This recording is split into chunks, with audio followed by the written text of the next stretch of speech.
Wellness Way affiliate in Lexington, Kentucky, and the author of The Wellness Way's Approach to Thyroid. And we have been going through teaching you the 4 questions that you need to ask when it comes to your thyroid function. So last week we covered production, which is the most simple issue across the board when it comes to thyroid, which is simply, is your thyroid making enough thyroid hormone? We talked about that being the only circumstance when it comes to thyroid health that could be helped or regulated by medication, but there's actually some really great natural building blocks you can give your body that you don't even necessarily need to go on those medications. So if you missed last week's quick tip, make sure you go back and watch that, because each one's going to build on each other, and we're going to be teaching 4 different tips so that you make sure that you learn all 4 questions you need to ask about your thyroid health. So today we're going on to question number 2, and that's conversion. Conversion of your thyroid hormone is really where the magic happens inside your body. So when you think of a good, healthy, balanced thyroid, you think I have lots of energy, I'm at my ideal weight, I'm not cold all the time, my hair, skin, and nails look awesome, all the things that we want from our thyroid, right? Well, that magic happens when you have enough T3 thyroid hormone. Now, this is different because a lot of you, if you're sitting there on medication, you might know that your Synthroid and your levothyroxine are actually the synthetic version of T4, and I just told you all the magic happens when you have enough T3, so where's the disconnect? What are we missing here? What's going on? That's what I want to teach you today. So when it comes to conversion, this picture might be hard for you to see. I will go ahead and post any pictures that are tough to see. I'll post them in the comments when we get done. But this is my favorite graph when it comes to teaching things about the thyroid, because this is showing you all the different places that thyroid function and hormone production and conversion can either go really well or can go wrong. So there's a lot of different places, way more than just giving you enough T4, where that feedback loop and that process can either get off kilter or hopefully be working really well. But this is where we're going to come in with this conversion type of an issue. So just to recap, the 4 questions I want you asking when it comes to your thyroid. Number 1 is production. Does your body physically make enough thyroid hormone? 2 is conversion. That's what we're going to talk about today. Does your body adequately convert your T4 to T3 hormone so that you can feel awesome and be healing the way your body is supposed to? Number 3 is destruction. Is there an autoimmune component to your thyroid issue? Is there damage at that thyroid that's making it work less than optimally? And then question number 4 will be the most in-depth, and that's interference. What other places do you have to look in your body and help balance and heal in order for your thyroid to really start working the way that you want it to? So with conversion today, we're going to hit on several different things. The first one is, how does your body convert? What happens is this: your brain is the first thing that kind of tells your thyroid what to do. So your hypothalamus releases a hormone that goes to your pituitary gland. Your pituitary gland releases TSH, which most of you are familiar with as the marker that they test to look at thyroid function. That's a whole other conversation. We'll teach an entire talk about why TSH is not a valuable marker for thyroid health. But in theory, that TSH is supposed to go to the thyroid and tell the thyroid to start making more hormone. The thyroid makes mainly T4. About 93% of the hormone made inside of your thyroid is T4 hormone, and about 7% of that is T3 hormone. So now the T4 and the T3 hormones get on carrier proteins, and they circulate through your bloodstream, and they have to go to different areas of your body where that T4 is converted to the active T3. T3 is the hormone that majority of our body has receptors for. There are T3 hormones in our brain for healthy brain function, which is why a low-functioning thyroid typically has some brain fog associated with it. There's T3 receptors on our ovaries to help balance your natural flow of both your menstrual cycles, but also things like menopause.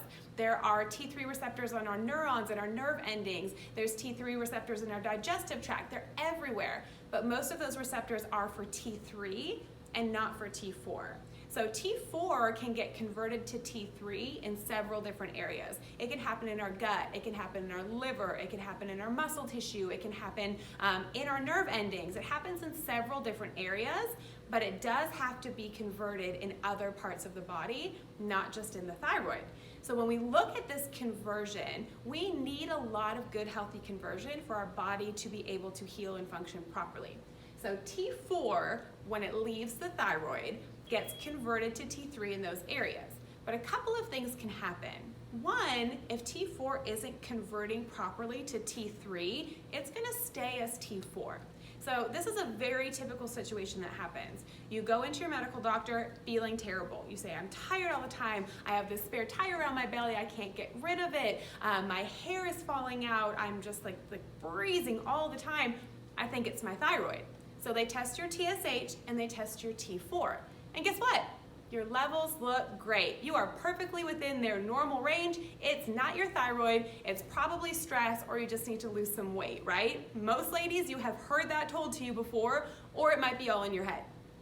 But if you have adequate TSH and T4, but your T4 is unable to convert to T3, and T3 is the hormone that helps regulate all those symptoms you're feeling, no matter what your TSH and T4 look like, if you're deficient in T3, you are still going to feel very hypothyroid.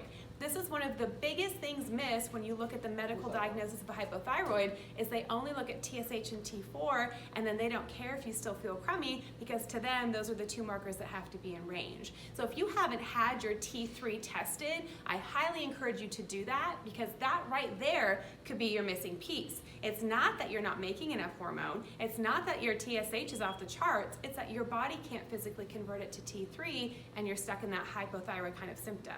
So there's a few different reasons that can happen. I'm going to teach you the building blocks that you need in your body for good, healthy conversion to happen. But then there's also this thing called reverse T3, if you can see that on there. Your T4 can either convert to T3, which is what we want it to do. That's where we get our energy from. That's where we get our healing from. But in times of stress, in times of infection, in times of hormone imbalance, in times of busyness, any types of things, after surgery, anything that is a trauma or a stress on our body, your body can also convert to reverse T3. So the way I like to kind of explain this to people is T4 is your storage hormone. It doesn't really do a whole lot of anything for you. T4 can convert to T3, your active hormone. That's like the gas pedal. That T3 says, okay, let's kick it on, let's start healing, let's make them feel good, let's get everything back on track. T3 is where the magic happens. But then there's reverse T3. That's like the brakes. That's your body saying, whoa, whoa, whoa, something big's going on. We need to slow down function. I'm gonna reverse a bunch of reverse T3, and we're gonna stop all of this function.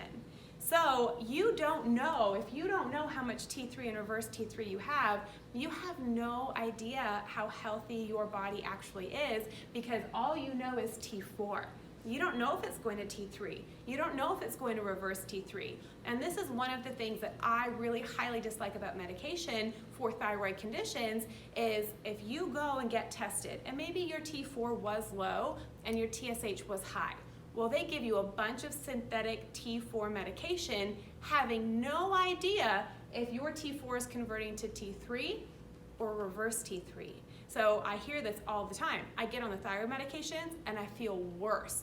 Nothing's getting better. Not only do I feel the same, I actually feel worse. Well, if your body's tendency because of infection, stress, or damage is to make more reverse T3, just giving it more T4 is going to make it make more reverse T3.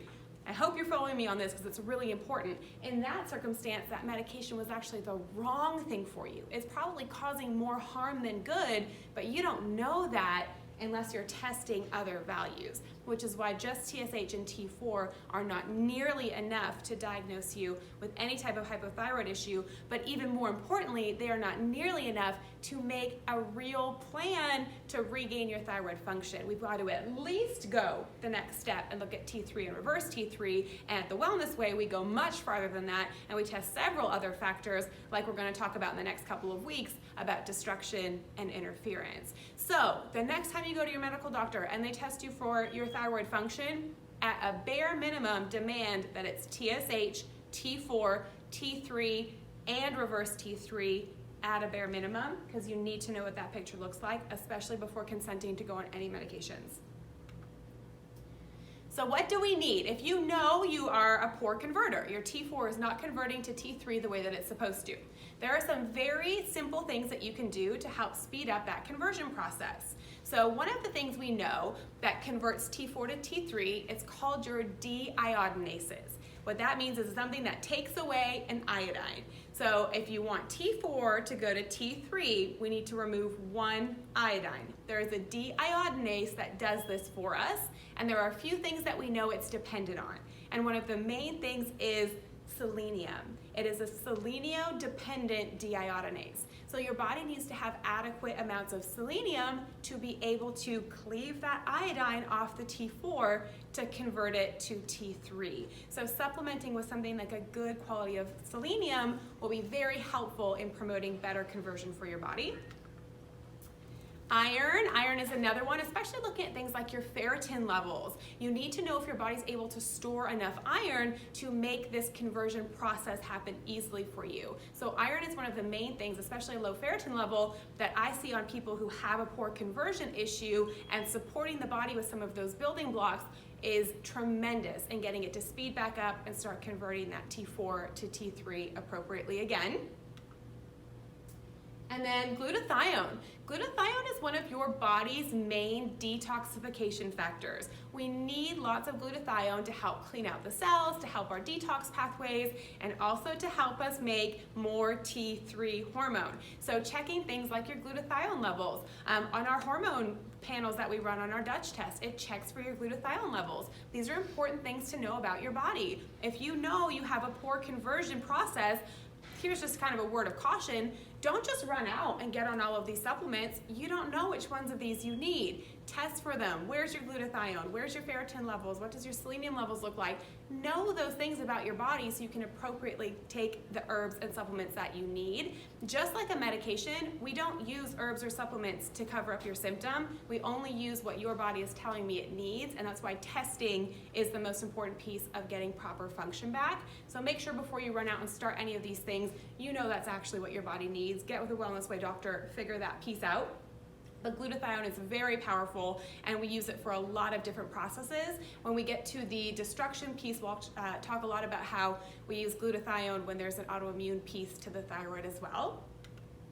And the last one is zinc. Zinc is something that also helps that conversion factor. So for those deiodinases to work appropriately in your body to convert your T4 to your T3 and actually get the good receptors on those cells to start making energy, binding T3, and getting you back to your old, happy, healthy self, we need adequate levels of selenium, iron, glutathione, and zinc. So again, this isn't a medication. You don't always have to jump there first. There are really natural, easy things you can do for your body to make sure that the process is working the way that it is supposed to.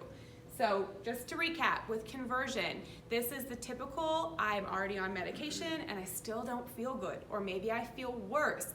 Your body is unable to convert T4 to T3 hormone. And that can happen in several different areas of your body. That can happen in your gut, in your liver, in your muscle tissue. That can be slowed down or actually kind of more redirected to reverse T3 if you have a lot of stress, if you have an injury, if you've been through a trauma, or if you have a lot of inflammation. Those are the main reasons your body slows down or stops the conversion of T4 to T3. So getting on some of these building blocks is awesome, but it's also not your answer. The very first thing that you have to find out is why is your body slowing down that conversion, and where in your body is that conversion not happening appropriately. And that's exactly what we're going to talk about in our next couple of weeks when we cover question 3 and 4, which is destruction and interference.